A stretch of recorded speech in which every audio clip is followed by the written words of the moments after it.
Allô copine, comment tu vas? maa la raw maa ngi nii rek ça se passe bien. Salif moo ngi nii rek temps yi talul dara entraînement yu métti talul sax toppatoo xale yi talul dara xam nga lay waajal rek waaye ñaanal ma copine. Ça naka la yaa ngi ci jàmm j'espère que tout va bien Mia mu ngi mel ni dafa mera et puis xanaa ko ci indi xaalis laal ko tap seen tap seen yow mi nekk ci diaspora bi mën nga yónnee xaalis Sénégal ci lu gaaw jaarale ko ci Wave Orange Money wala Wizall. nañ ñaan rek ah. t'inquiète pas ah imagine loolu laa jot nii message Salif moo yónnee message tap seen laa jot léegi sama téléphone. waa nag Salif c'est le meilleur ndekete yow waa ma dus naa de jànka moo gàcce daf ma sentir tap seen tamit ah. tap seen yónnee lu bari ci lu yomb.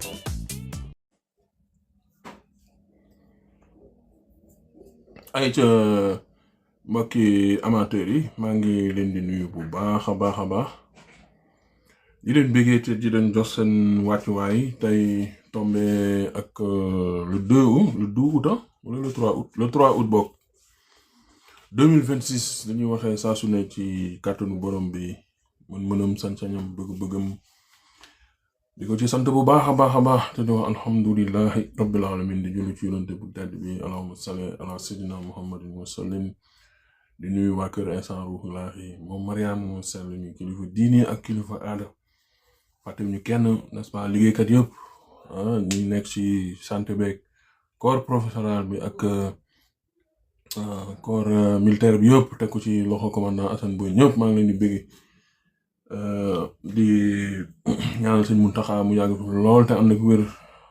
li nga xamante ni moom lañ ko dénk muy liggéeyal sëñ Tuubaa bi mu motale ko ba mu romb njortonte incha allah noonu lay demee incha allah ñi jot a décédé ci yoonu màggal gi yëpp yàlla xaare lañu àddina ci rëm leen ñu jot a dem aussi yàlla nangu seen ñaan yeeg naal yeeg bëgg-bëgg yeeg mébét yeeg lépp bu soobee yàlla ñun ñëpp xam nañ ni suñ jógee ci màggal lañuy dem ci gàmmu Pape Gora Faye gàmmu it nekk xeetu jaamu yàlla man li may wax rek affaire yi moom nga woo ay nit rek waxuma màggal de mais nga woo ay nit rek na leen ñëw leen ñu sant yàlla rek danga ci am yool voilà woo ay nit rek sa kër Faat Bintu sama jigéen na leen ñëw leen ñu wàccee kaamil donte kaamil sax ëpp naa wàccee n'est-ce pas ñii di jàng ay xaside ñii nekk si yeneen ak yeneen ñii yor seen kurus loolu rek yaakaar naa ni xeetu jaamu yàlla waaye nag su fekkente ni danga ko def ci ni mu toll nii maanaam nattukaay bi sax mën naa ne sax waa Tuubaa sax ak ñu nekk Ndakaar duñ ko natt mais ñi nekk bitim réew gis ngeen waa États-Unis ni ñuy saxalee màggal gi nga dem fi nga xamante ni nii moom mooy Italie dañ ko saxalee màggal ko lool tuwaatkaan la France dëgg na yàlla da nga xam ne ni lii moom lu am solo la te suñ jógee foofu noonu taawante woote incha allah voilà Kaolack woote Njaasaan woote loolu moom mooy Sénégal kon nañ ko saxal barki démb rek jàngu ji tamit woote woon nañu pak ñu lekk ay ngalax yu neex da ci am solo alors léegi tey dinaa dugal amateurs yi dama bëgg ñu waxtaanee mbirum Hugues Boissy yaakaar naa ni moo yëngal màggal gi xam nga làmb moom làmb amul repos dinañ ci waxtaan incha allah ci kii bu gàtt parce que war naa jël Assane Cissé ci kanam xam naa live bu tey bi du gudd mun natt heure bi sax parce que TikTok ñoom dañoo def de sorte que ni doo xam ñaata heure ngay wax moo tax mën nga jékki-jékki di def live bu 3 heures te doo ko tey yaakaar naa ni TikTok xarañ nañu lool mais côté boobu noonu il faut ñuy xam moom mooy loolu. alors kii nee na Boissy borom lundi férié di sant suñu sponsor bu baax di tap seen nga xam ne ñoom ñoo ñuy gunge ci liggéey bi nii wax dëgg neex yàlla gis nañu luñ def ci màggal luñ defati ci nga màggal gi wane ko en direct fële ca New York wax dëgg neex yàlla li may wax tout le temps dénkaane ko wóolu waaw alalu golo ca lex mbirum xaalis dafa doy waar man ne du ma gis lu bees loo nga xamante ni nii kenn miinu ko nit téléchargement yu bëriwul sax moo fay yónnee sama xaalis bitim réew dafa metti gis ngeen gars yi fii dañuy nekk ci tool yi fii Italie nekk ci usine yeeg yaa ma gën a xam 5 heures du matin la ñuy yeewu 6 heures du matin war a liggéey des fois ba 17 heures 18 heures n'est-ce pas nga war a pare koro suma waa ji war a yónnee jabar war a yónnee yaay joxe dépense yeeg fay facture yeeg yu demee noonu kon war nga fexe ba nga xamante ne sa xaalis soo koy jox nga jox ko lu mel ni Tap Send pas parce que dañuy liggéey ak ñoom mais li may wax ni ay revue la dernière fois maa ngi gis sax ma dëgg neex yàlla doon def comparaison rek ak ñeneen yi ku mu neex mën nga ko def yow damal fi nga xamante ni moom mooy chat GPT wala Gemini nga wax leen ñoom kan mooy le meilleur transfert d'argent war rabbul kaabati Tap Send lañ lay wax ak keneen ki nga xamante ni donc lim waa am sax ku ko bind ci commentaire mais loolu mënuma ko wax ci kaw wax dëgg neex yàlla wax ma nag ay waxi naxaa sa xantang wala ko daanu ci saret donc promotion yi mi ngi daw bul fàtte code promo bi Dr Jules DRJULES première utilisation n'est-ce pas comme ça di nga am réduction $10 soo nekkee États-Unis Canada 5 € soo nekkee zone Schengen yow mi aussi di yónnee xamal ni soo nekkee France nga nekk Angleterre nekk États-Unis Canada Brésil Dubaï dëkk yooyu noonu soo yónnee Sénégal doo fay dara Italie ak Espagne 1 € ngay fay li ci des environ 2 € yaakaar naa ne loolu méttiwul gars yi gis nañ ci weekend bi surtout woon vendredi la woon Dr Jules dalal le promoteur Boissy ñu koy dalal comme ñëpp parce que nag le projet il est noble quoi qu'on puisse dire parce que ñu wax tout le temps su fekkente ne nii da nga nekk gan ci làmb nga bëgg jaar par la grande porte bëgg tëgg ay mbër yoo nga xamante ni franchement projet boobu yaa rien à dire tëgg projet boobu nga xamante ni nee naa la engagé ay mbëru antichambre combat jafe leen nga jël ci une vingtaine tu vois loolu yaakaar naa ni lu ñuy rafetlu la franchement parce que nag attention promoteur yi fay plus de 20 millions 30 millions dañoo néew n'est-ce pas waa kii lu mu tudd sax waa xaaral mu woon nan la ak naka la voilà merci sama baaraam dafa gëj a liggéey sax quoi alors bu loolu amee docteur maa lay nuyu bu baax di la bëggee lu mel noonu lu amee dafay nekk loo nga xamante ni dañ koy encourager c'est une idée boo nga xam ne dañ koy encourager man loolu moom su ma wax boobu yàgg naa ko wax promoteur dafa raflé Sénégal moo raflé promoteur yu fay plus de 20 millions donc suñu gisee kenn ku ñëw ganne suñu kooku dañ ko war a yaatal waaye nag dafa am ay mais yi man bi ma suivre amateurs yu bari suivre affaire bi durant tout ce week-end je me suis rendu compte que ni on a beaucoup versé dans le sentimentalisme, on a beaucoup versé dans l'attaque personnelle, on a beaucoup versé dans des choses yoo nga xamante ni pour man du loolu mooy saafara mbir mi mbirum lii on parle de business gars yi làmb du sentiment tëggum làmb lu sérieux la maanaam da nga nekk un entrepreneur bu ñëw engagé ay nit fay leen ay millions wala bëgg leen fay ay millions wax dëgg neex yàlla ci looy dugg te nga nekk ci gan war na nekk lu leer nañ parce que man laata may protéger promoteur mër laa njëkk protéger ndax mër mooy employé gan boo nga xamante ni xamuñu ci lu mu ne gars yi dañu waxante dëgg te yàlla rek tax gan boo nga xamante ne gan nga ci kër yow normalement ñu war la tegal yenn condition man licence ma yàgg wax ne war na am licence A B ak C loolu la mën naa si ñëw benn jour sax expliquer ko ñu yàgg gis ay promoteur di ñëw di xalangu di mbëkk mur bi di daanu di daw ba ñu ñëwaat mën naa fi lim bari na fi ay promoteur yu ñëw kii mur bi demaat gisaatu leen donc yaakaar naa ni war nañu fexe ba nga xamante ni yaatal wi mais en même temps protéger le promoteur parce que man Boissy bi ma seetaan la dernière fois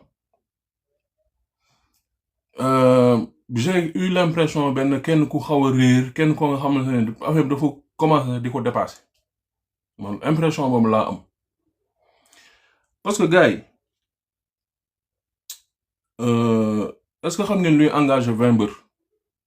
mbër yi ku ci nekk man mbër yu ma dégg wak ñu ma dégg gum ku ci nekk di nga leen fay minimum 5 millions par combat ñu war a am 3 combats ku ci nekk mu war a nekk ay millions moom bu mu demee bu dugg ci wàllu banque bi ci laa gis ne que kii y a beaucoup de manquements yoo nga xamante ni il a besoin d'aide te il faut que mu def extrêmement attention du ma fi ñëw rek di ko clash au contraire li may def man personnellement mooy mu wax ko mu def très attention fédération def très attention te mu bañ a xaru mu xam ci lu muy dugg gars yi maa ngi dégg ay montage financier maa ngi dégg ay prêt bancaire la première chose bu leen di wax war rabbul kaabati banque man dama liggéey banque 6 ans kon xam naa ci dara banque xawma ban lan la ñuy financer de mais làmb du ci teel a bokk on aimerait nag il faut que ñuy wax gars yi dëgg raayet bi ci nekk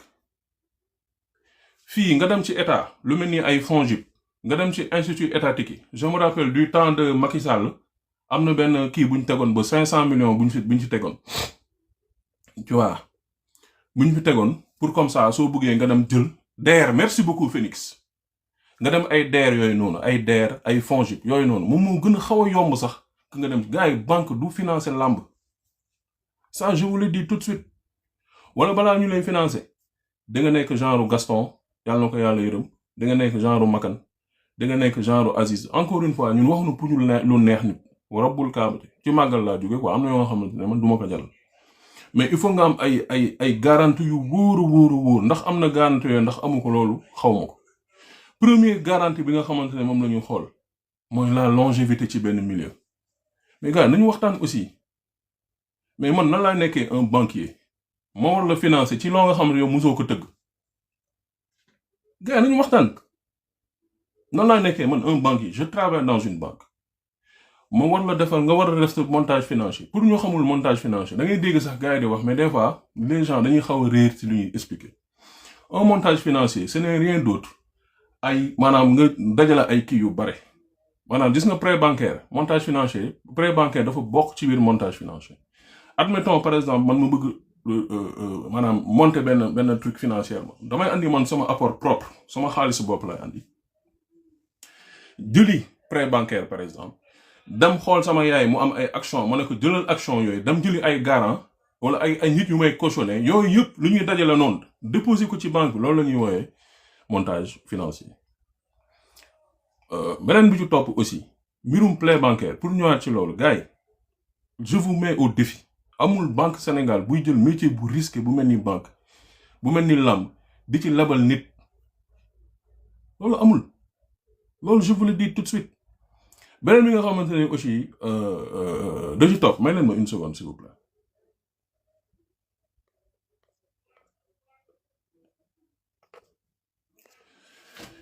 kii di banque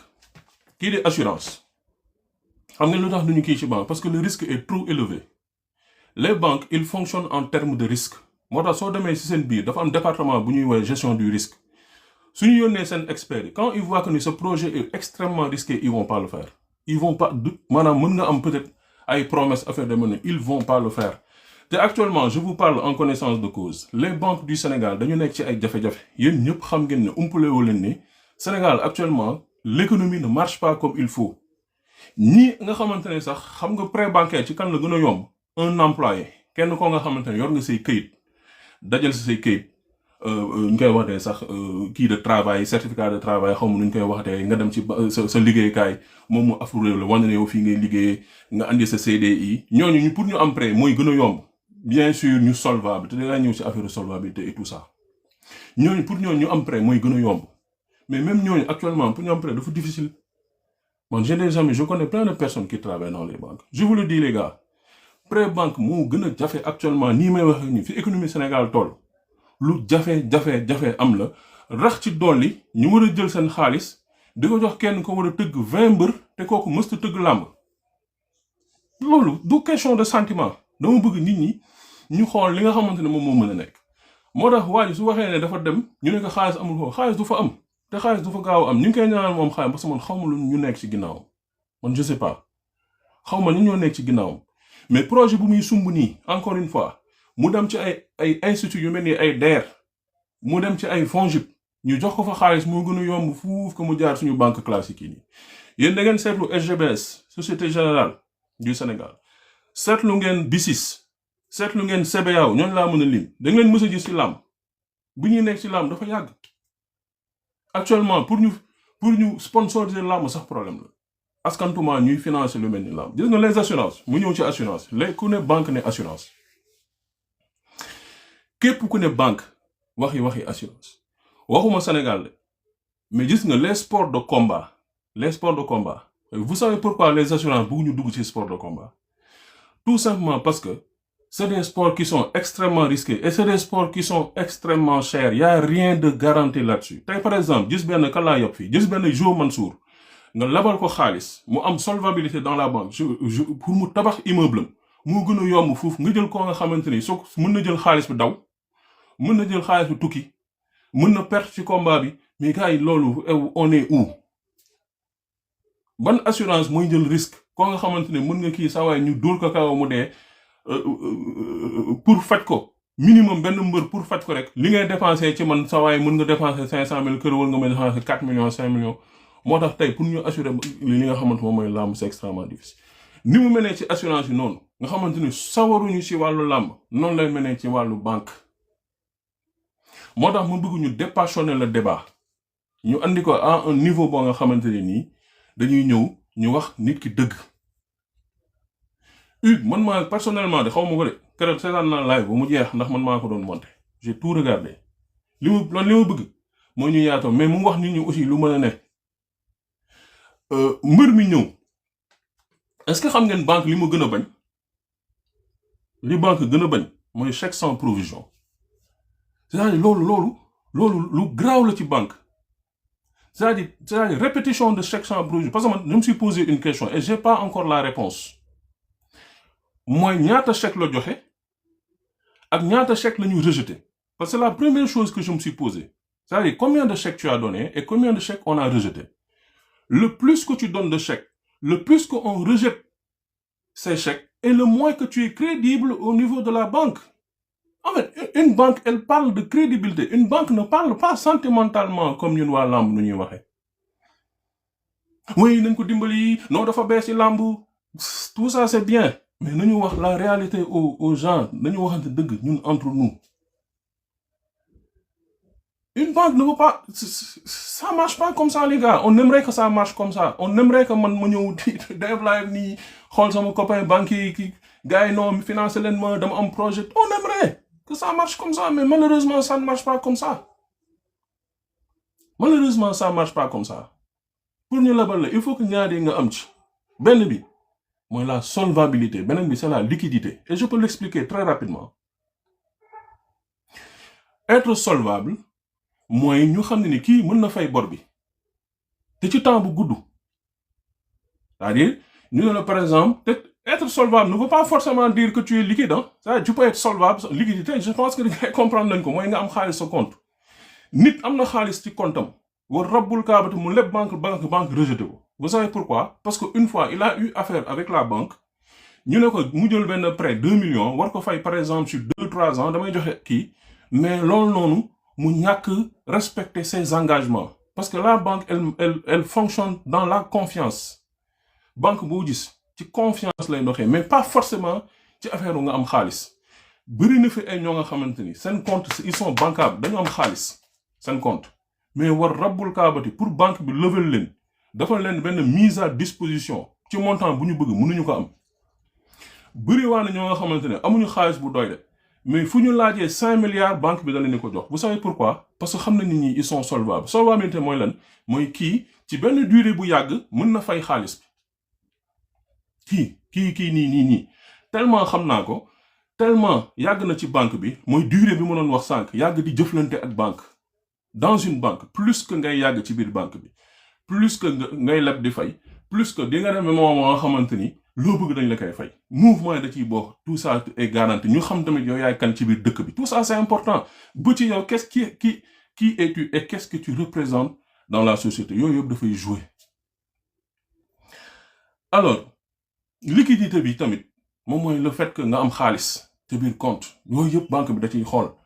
banque bi day xool sa solvabilité ñi nekk États-Unis ak Canada doo leen ma bàyyi ma fenn États-Unis Canada li ñu gën a maanaam li ñu gën a wóolu ci yow li ñu gën a wóolu ci client du client bu am compte ci xaalisam non client buy leb te di fay nga jël seen carte de crédit Fall M&M yaa ngi seen live bi dama seetaan yaa ngi Amérique doo ma bàyyi ma fenn États-Unis Canada parce que loolu foofu laa dëkkul dama ko maîtriser bu baax li ñu gën a wóolu ci nit li ñu gën a wóolu moom mooy nga jël carte crédit $2000 di fay ay intérêt 20% ci carte boobu noonu ba pare nga ñëw respecté ko di ko kii à la lettre bés da ngay ñëw ne leen wax soxla naa 5000 ils ne vont même pas hésiter et li mu leen di wax nii c'est sur un coup de fil sa scoring la ñuy xool parce que foofu dama la ñuy woowee credit score su ma juumee ngeen gàggante ma saa yi ñoom ci loolu la ñuy xool dañuy xool parce que tey soo bëggoon jënd kër Amérique bëri waa ne ñoo nga xamante ne amuñu kër Amérique c'est pas parce que yoruñu xaalis dina ils peuvent avoir $20,000 dans leur compte vous savez pourquoi mënuñu am kii parce que seen crédit boobu noonu seen score boobu noonu moom moo baaxul parce que crédit boobu mën nga woote dafa am ay kii boobu dama ko xaw a fàtte parce que moo koy bëgg a gëj tu appelles Equifax merci beaucoup da ngay woote ñu wax la yow sa score lan la ndax yaa ngi dans la zone rouge wala yaa ngi dans la zone verte pour lépp téléphone xam nga téléphone moo gën a basique plan boobu yaakaar naa yéen xam ngeen plan boobu noonu plan TransUnion merci beaucoup bëri na téléphone laa la wax de di fay sa crédit téléphone jël par exemple nga jël benn iPhone 17 bëgg ko fay $75 par mois pendant 2 ans soo amul crédit bu baax duñ la ko lebal ki ñu gën a ragal ci dëkk yooyu noonu ku ñu gën a ragal ci dëkk yooyu mooy kuy demee cash récemment maa ngi génn ci sujet bi tuuti récemment Canada génne nañu loi boo nga xamante ne ku ñu jàpp ak cashu 2000 euros nii dollar parce que dollar moo fay daw ku ñu jàpp ak $2000 cash dañ lay topp ci yoon mais dama jàpp ni pour ñëwaat ci bois yi dafa def 2 erreurs majeures première erreur warul woon dugg ci live bi donc on a adoré le live ñun en tant que liveur non dañuy bëgg lool dañuy bëgg déballage dañuy bëgg nit ki di wax dañuy bëgg mais il a fait la plus dafa dugg ci live dama tiit quand tu as des contentieux nga am ay problème mu xaalis nga am ay problème mu chèque même quand si c'est mineur même su fekkee dañu ne semaine prochaine dañu lay jox nel pat nga noppi xaalis moo bëggul bruit problème mu xaalis du ci ay live lañ koy lijjantee gis nga des fois ngay def semblant ni tout va bien day tax ki la war a lebal sax mais yow entre nous nii nañ waxante dëgg papis ma ñëw jëla leb xaalis mais saa waa ji su ma ñëwee l'habit ne fait pas le moine on est d'accord mais su ma ñëwee en costume cravate bien nickel yor sama cartable garé auto wala sol sama 3 pièces dëngal sama maxane xeeñ parfum nangam sangam ak ma ñëw suma waa ji di wàccee sama tubéy di wax naa sol t-shirt boo nga xam dafa xooteeku nangam sangam kan ngay gën a wóolu labal kan ngay gën a wóolu labal quand je fais un aveu public mais dama am yow yaa ngi doog a commencer benn projet tu fais un aveu public que day xaalis bi nekkul woon ci banque wala nekkagul ci banque bi mais les banquiers te regardent tes futurs sponsors yi nga xamante ne dañoo war a bokk ci sa montage financier ñu ngi lay seetaan kan moo leen lebal xaalis moo tax il devait absolument pas rentrer dans ce live absolument pas amuloon lu mu fay def ñun la arrangé parce que ñun ñooy wër coow ñu nekkoon ci live bi Baye Ndiaye il a des problèmes financiers xaaral ma préciser nag comme wax ci mbooloo dafa xaw a jafe su ma nee problème financier pas ay problème de liquidité wala demee noonu mais des fois dina bëgg benn affaire ci banque bi du ko am des fois nga bëgg ñot di benn affaire peut-être man sama problème mu 10 000 la peut-être que ñoom seen problème mu 100 millions la des fois nga bëgg benn affaire gars yi non xam nga non il faut nga xaar lii pour 100 millions bi ñëw il faut nga jox ñu beneen garantie keneen daw xam nga ku ne uti ay genre preuve garantie yu dul jeex. Vous avez déjà entendu un promoteur dugg ci live naan j'ai ce problème vous l'entendrez jamais du Makan du Mansour du Baye Ndiaye et moom peut-être de bonne foi il l'a fait il l'a pas fait de mauvaise foi da ko def de bonne foi mais ñàkk xam ak mal conseillé xaw ma kan moo nekk ci ginnaawam su ma nee nag ki nekk ci ginnaaw mooy ku ko waxuma noonu dama ne ki koy conseillé boog xaw ma ñu koy conseillé mais pour man ils l'ont mal conseillé très mal conseillé loolu laa bëggoon wax de manière générale en toute honnêteté man dama ngay ñaan moom succès dans ces entreprises vous savez pourquoi parce que ñi mu bëgg tëgg ñi ma bëgg tëgg qui se justifie s'accuse kii mi ngi koy bind léegi ci commentaire PS Team gars yi en matière de business en matière de lépp loolu son problème du problème kenn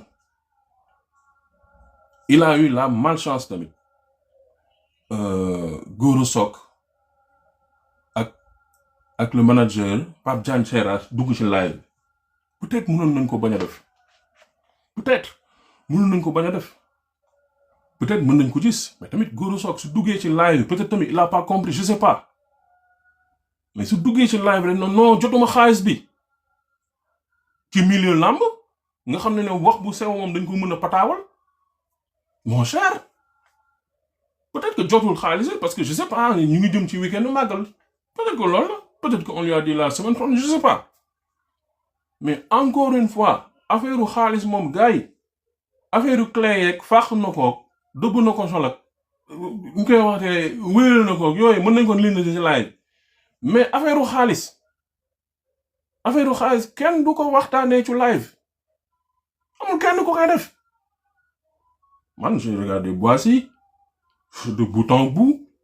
et je me suis dit mais ce gars-là su continuer nii mais il va frapper le mur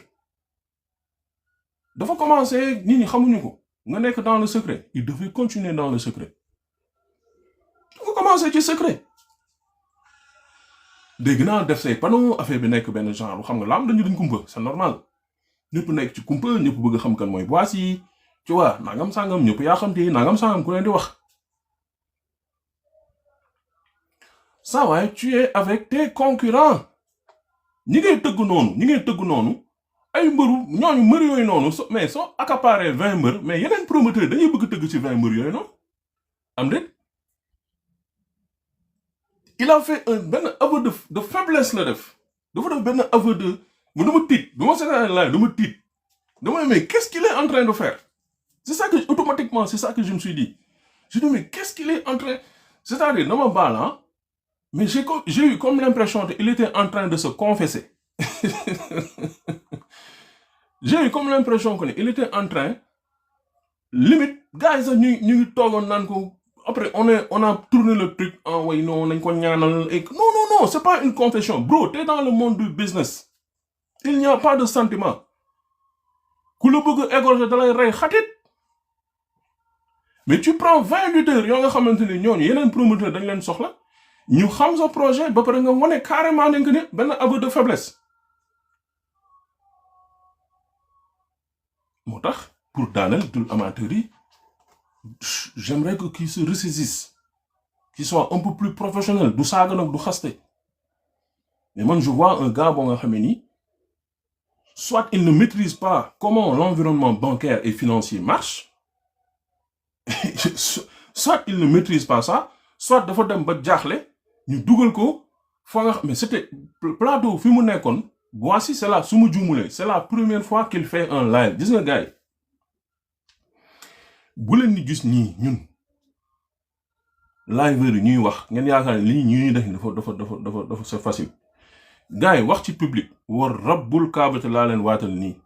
bëri waa na ñu nekk ci commentaire yi di bind nii nit ñi soo leen yëgalee ci public bi nii mépp la ñuy def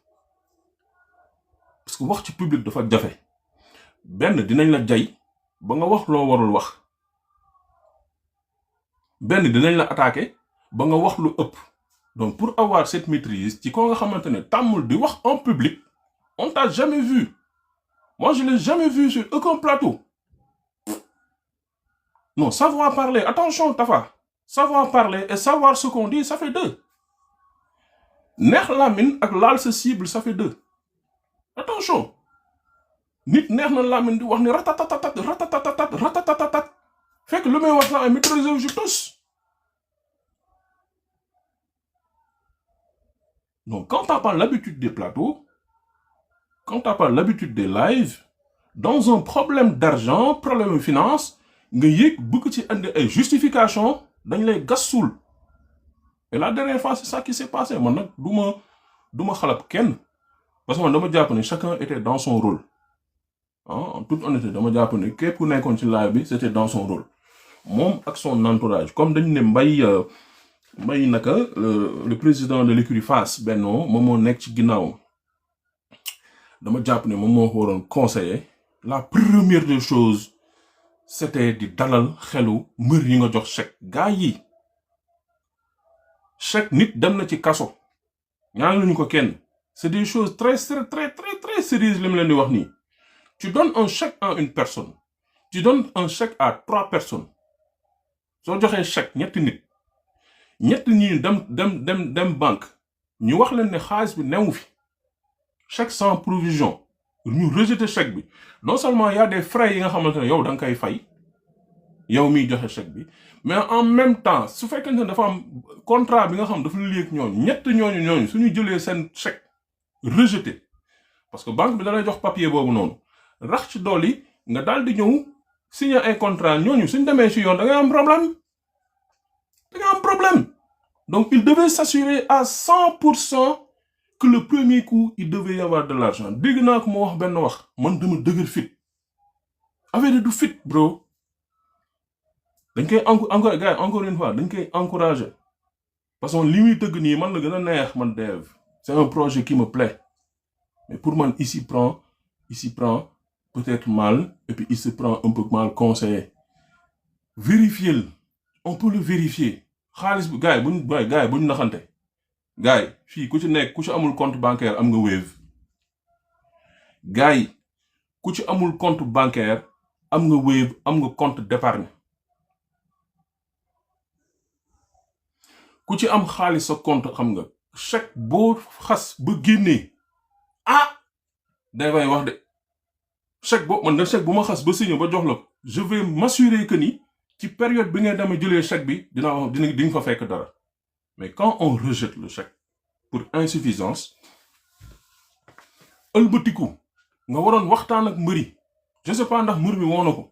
je sais pas damay laajte mais sur le coup il devait apaiser les trucs woo gars yi gars yi damay jégalu instant yi nii période màggee bi moo tax banque yi nangam sangam kërëb mais may leen ma rek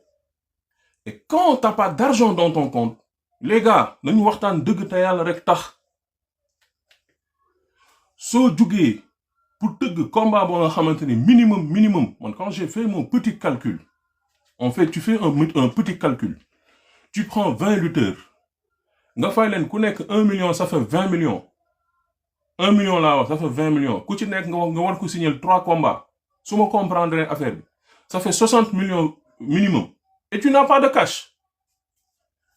mais les gars tu n'as pas de cash non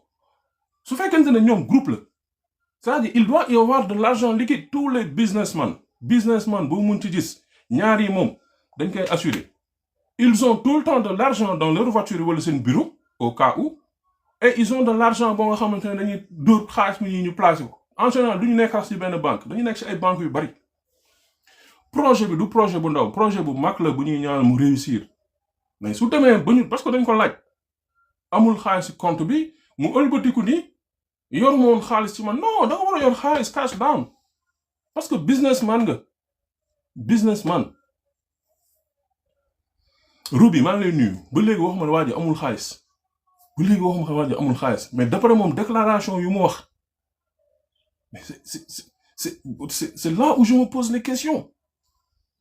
quand tu me dis l'argent n'est pas disponible à la banque je te dis ok y a pas de souci loolu mën na nekk dama ko koy nangul xaalis bi disponible gul ci compte bi dama ko koy nangul mais je te dis un bon businessman tu dois avoir et de l'argent à la banque et de l'argent en cash au cas où soo leen ma wedde laaj leen businessman amul businessman bu dul doxantoo 1 million 2 millions ci ay compte mais pour vous dire en toute honnêteté l'idée pour moi c'est pas